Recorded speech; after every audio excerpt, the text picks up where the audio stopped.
Hello everybody, I am Margie Schultz, and the reason I'm choosing to make this video is because I feel like some people might get offended by hearing other people say that they're choosing to be fearless during these times. So something that a lot of people in the awakened community, and awakened is just another way of saying, a level of awareness, a level of consciousness. What I wanted to let people know is that when people say that they're choosing to be fearless, it doesn't mean that they're choosing to be insensitive towards what's going on. A lot of people that I know, whether they call themselves light workers, indigo, child, whatever they choose to call themselves, it doesn't matter. But what I wanted people to know is that when they're saying that they're choosing to be fearless, it doesn't mean that they're making a mockery of what's going on. It doesn't mean that they don't understand that people are getting sick and even a lot of people are dying. When people say they're choosing to be fearless, it means that they're choosing to keep themselves at a high vibration. So what Tesla said, there's a famous quote. He said, if you want to know the secrets of the universe, think in terms of energy, frequency, and vibration. So when people are in a state of fear, when they're watching the news every day, when they're obsessed with conspiracies, when they're spending all of their time trying to figure out what's going on, you're in a lower vibration. Yes, we want to understand what's going on, but honestly, we're not all going to figure it out. We're not going to figure it out at the same time. We're all going to have different opinions on what's going on. The biggest thing you can do right now is just turn off the TV. Yes, be aware of what's going on. Maybe have a family member call you if there's a big dramatic event that happened or if there's something that they need to be aware of.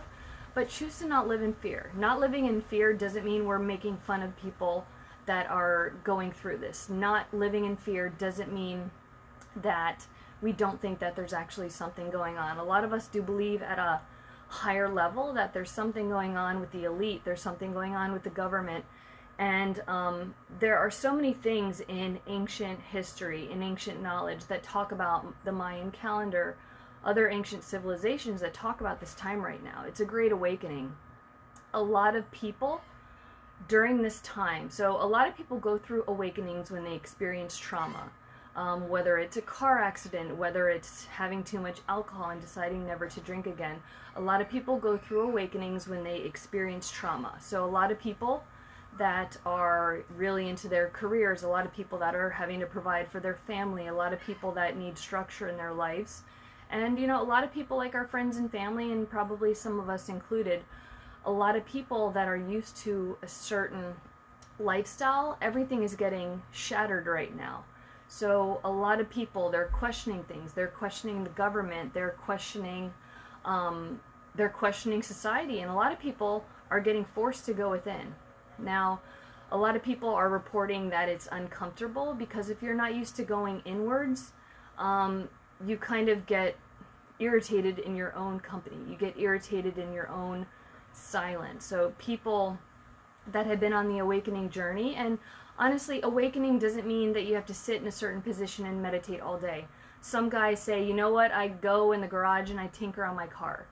And you ask the guy, what do you think about? Do you think about the past? Do you think about the future? And any guy that's working on a car is probably going to tell you he's not thinking about anything. And it's very calming. So you can be meditating if you're tinkering on the car. If you love singing, if you love art, if you like crocheting, anything that you do to bring yourself joy where you're not thinking about the past or the future, that could be considered meditating. So a lot of people are finding that they're able to go within right now.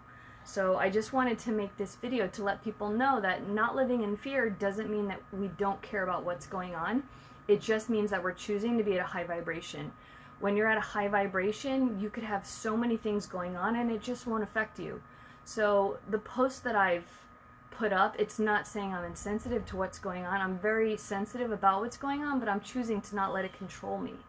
You can choose to be in a fear state mentality, and when you're in a fear state mentality, when you watch the news all day, when you get really obsessed with conspiracies, and I know I've been guilty of this in the past, when you get obsessed with those types of things, you're at a low vibration, because if you think about it, when you're researching, when you're watching the news and you step away from it, you almost feel like you're physically tired, like you're drained, and you don't know why. It's because you're giving your sacred energy to those resources. You're giving your energy to the news. You're giving your energy to conspiracy. So I think of myself like an emotional piggy bank. So, and let's say, when you go into a building, there's a maximum occupancy load. Only a certain amount of people can fit into the building. And I think of my emotions like that.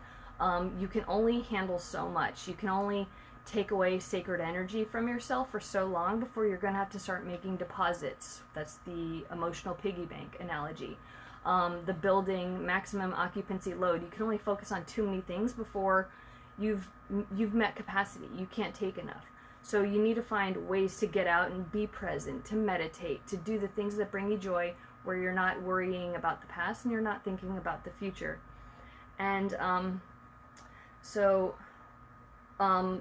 what a lot of people are aware of is that right now there's going to be a huge shift in things. It might take a few years.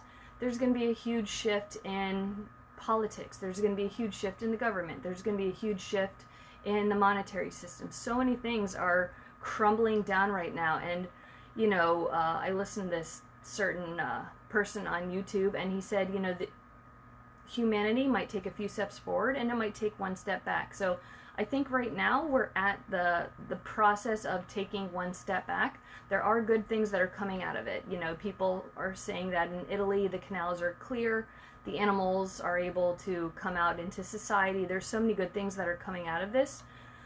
In LA, they're posting pictures. There's no smog. So there are good things that are coming out of this, but a lot of the systems need to break down in order for them to get built up in a better way.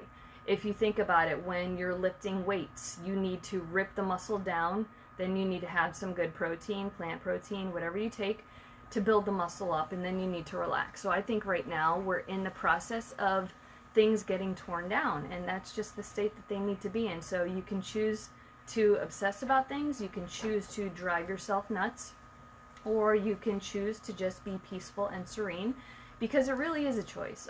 When you live in the ego, you talk about the things that are happening to you. You say, they took away my job, they did this to me. Exactly. Henry, exactly. You can protect your energy. Exactly. Everything that you focus on is giving your energy away. If you have friendships that aren't productive friendships, you have people, family members, certain things that take away from your energy, you need to protect yourself. And protecting yourself means putting up boundaries. It doesn't mean being rude, it doesn't mean cutting people off, it just means having boundaries and respect for yourself. And when you start having boundaries for yourself and you protect your energy, you'll start attracting different people. So, let's see.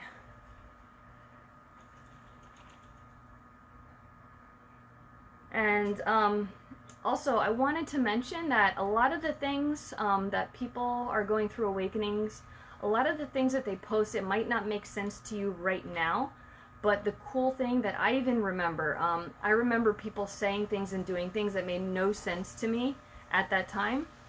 I am doing very well, Henry. Thank you. Hello, Michael.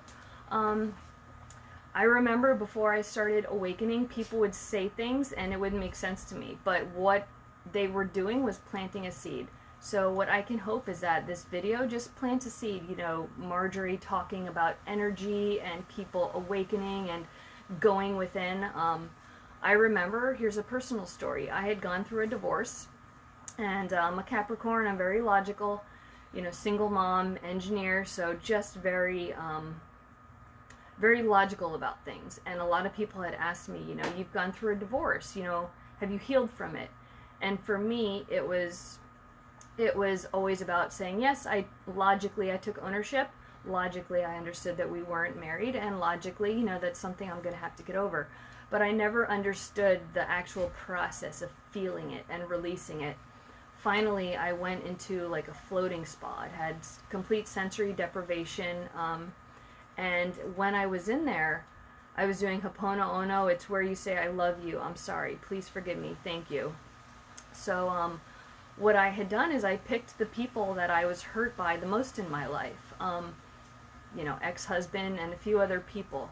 And there's this cool story about this. The way that I picked up that practice was that there was this Hawaiian psychologist, I think he was, and he was hired to come into this jail with criminally insane people people that had killed babies, raped women, I mean the sickest things of the sick. And he was asked to help the patients. And he never saw them, but for a few months he was actually praying over their files. He was looking at all of the names. He was saying, I love you, Bill. I love you, Bill. I'm sorry, Bill. Please forgive me, Bill. Thank you, Bill. So I started doing that when I was in the float spa. Anyone that I was ever angry at, anyone that I felt like they did one over on me, what I did is I said, I love you. I'm sorry. Please forgive me. Thank you. So that's what people mean when they say go within. So with all this free time we have on our hands, we might think of all the people that we're angry at. Maybe we're upset with our boss. Maybe we don't like some family members. Maybe we're getting irritated by our spouse. What we can do is go within. And by going within, instead of blaming other people, it's like you take ownership for what's happened to you, because at a soul level, somehow that was meant to teach you something. If you got placed with someone that was very angry, it was to teach you patience. If you were with someone that was very abusive, it's because you were supposed to learn how to be sympathetic towards others. There are people that are placed in our lives for lessons to be learned. At least that's what I believe. And the biggest thing that people can do right now is, if you take one thing away from this, it's to think about maybe someone that you would like to forgive, somebody that you would like to, you know, whether you just want to pray to God or whether you just believe in source energy, whatever you believe in, just take time to say, I love you, I'm sorry, please forgive me, thank you. And it sounds silly, but you'll find that after a few days of doing that, you'll feel a lot lighter and a lot of your energy will come back to you. So something like this, it's so simple, but all of these people that were actually in the jail, their behavior started to change. And it was crazy because he never physically saw the people. All he did was go over their files, and he looked at what they had done, he looked at their names, and he said, I love you, I'm sorry, please forgive me, thank you. And the behavior of all the inmates had changed. They didn't need the shackles on their ankles. They were gardening, they were singing. So if you don't understand too much about quantum physics, it's just a fancy word of how your energy is entangled with other people's energy, even people that you don't know too well. This guy was able to heal most, if not all, of the patients in the facility because he looked over their files and he was forgiving them and loving them for what they had done, and they were able to heal because that judgment was no longer placed on them, and they were able to become different people on a quantum level. It's an energetic level. People that you've met in your life, there are invisible threads of energy, and you're attached to those people, and especially if it's people that that you're still angry towards, because they can easily rob you of your energy. When you think of someone that's made you mad, it's like your subconscious and your body, they behave as if it's happening right now. So if you think of a traumatic memory, your body's going to act as if it's happening today.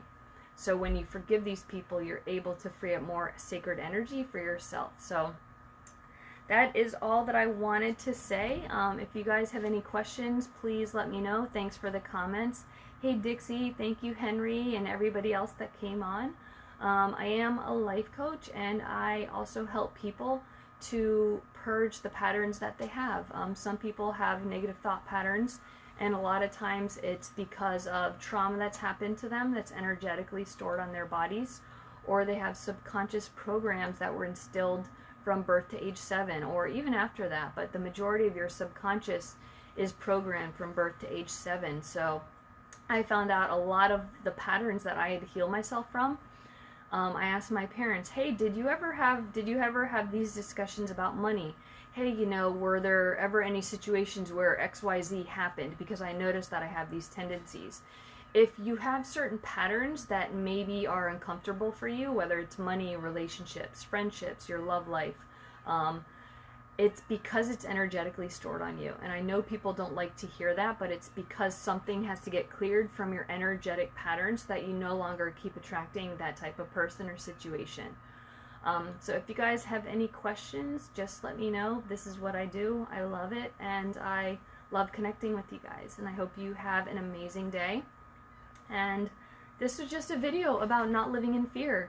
Like I said, when people are awakened and they post about not living in fear, I see so many controversial comments saying, how dare you, people are dying. It's like, yes, You can be sympathetic, but it doesn't mean you need to live in fear. So being fearless is just keeping your body at a high vibration, thinking good thoughts, but still having love and sympathy towards the people that are in those difficult situations or people that have lost loved ones. So again, I hope everyone has an amazing night or an amazing morning. I know all my Australian friends, it's probably like 4 in the morning, but I wish you guys the best.